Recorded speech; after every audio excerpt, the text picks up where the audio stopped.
గ్రామాభివృద్ధికి శక్తివంచన లేకుండా కృషి చేస్తానని తనను ఆదరించి ఆశీర్వదించి గెలిపించాలని యనగండ్ల బీజేపీ గ్రామ సర్పంచ్ అభ్యర్థి కొరబోయిన అనూష శివప్రసాద్ అన్నారు. కొల్చార మండలం యనగండ్ల గ్రామంలో చివరి రోజు ఎన్నికల ప్రచారం నిర్వహించారు. గ్రామంలో ఇంటింటికి తిరుగుతూ తనకు కేటాయించిన కత్తెర గుర్తుకు ఓటు వేసి గెలిపించాలని ఓటర్లకు విజ్ఞప్తి చేశారు. వారికి మద్దతుగా బీజేపీ రాష్ట్ర కార్యవర్గ సభ్యులు మురళీధర్ యాదవ్ ఎన్నికల ప్రచారాన్ని చేపట్టారు.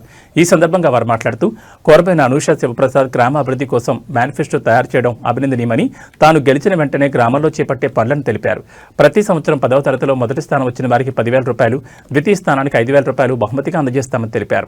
దామర చెరువు కట్టకి అమ్మూరు కాడ నుంచి తూముకాడు వరకు పెన్షన్ వేయిస్తానని, చాకలి చెరువుకి తూము వరకు ఎక్సైట్ చేస్తానని, ప్రతి సంవత్సరం యువకులు విద్యలో ఎలా ముందుకు పోవాలో అవగాహన కార్యక్రమాలు ఏర్పాటు చేస్తానని అన్నారు.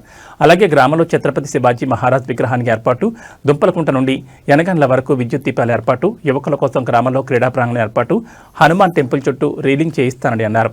ఈ కార్యక్రమంలో నాయకులు తదితరులు పాల్గొన్నారు. భారతీయ జనతా పార్టీ ఒక మంచి మేనిఫెస్టోని తయారు చేసింది.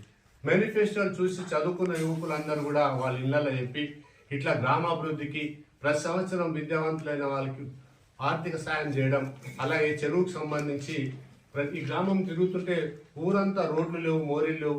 దశాబ్దాల పాటు కాంగ్రెస్ పార్టీ, టీఆర్ఎస్ పార్టీ పరిపాలించి ఈ గ్రామానికి యనగండ్ల గ్రామానికి ఏం చేసిందని ఓటు అడగనీకి వస్తారు. ఇవాళ టీఆర్ఎస్ పార్టీకి, సుంతాలక్ష్మాడికి ఓటు అడిగే నైతిక హక్కు లేదు, కాంగ్రెస్ లో కూడా హక్కు లేదు. వాళ్ళ అధికారంలోకి వచ్చారు, వాళ్ళే సర్పంచులు, వాళ్ళే జడ్పీటీసీలు, వాళ్ళే ఎంపీపీలు ఉన్న ఈ గ్రామం అభివృద్ధి జరగలేదు. కాబట్టి నేను గ్రామ ప్రజలందరినీ కూడా చేతులెత్తి నమస్కరిస్తున్నా.